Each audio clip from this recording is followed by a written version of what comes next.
वक्त के साथ साथ सब कुछ बदल जाता है। नए ट्रेंड, नए आइडियाज आते हैं और वही बदलाव लोग अपने घर में भी लाते हैं। रेनोवेशन होता है तो वो पेंटिंग करवाते हैं, पर्दे, अपहोल्स्ट्री ये सब बदलते हैं, पर क्या चीज नहीं बदलती?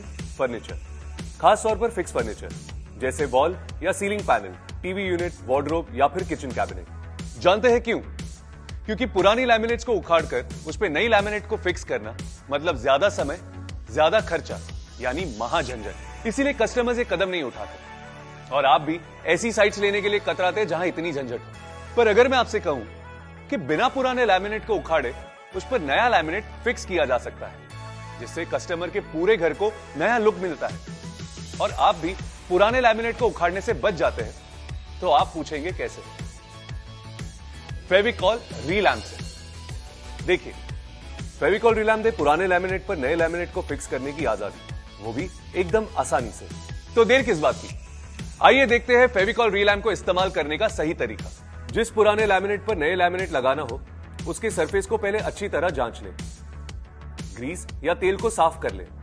ध्यान रहे कि लैमिनेट की सतह एक समान हो, उसमें कोई बबल्स ना हो, कहीं से उखड़ा ना हो और कोई क्रैक भी ना हो।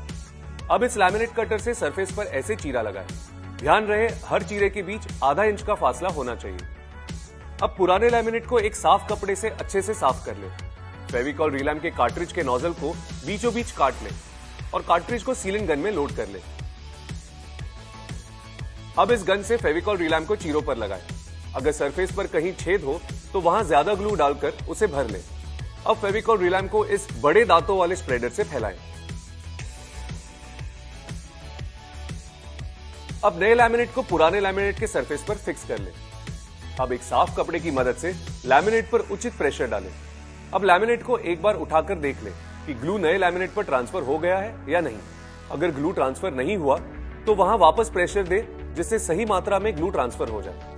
अगर लैमिनेट कहीं से उठने लगे या किसी मरोड़ को कवर करने की जरूरत हो तो सिर्फ उसी जगह पर मास्किंग टेप लगाएं, ताकि इन जगहों पर भी बॉन्डिंग अच्छे से हो सके। मास्किंग टेप लगाते वक्त ध्यान रहे आपके हाथ एकदम साफ हो।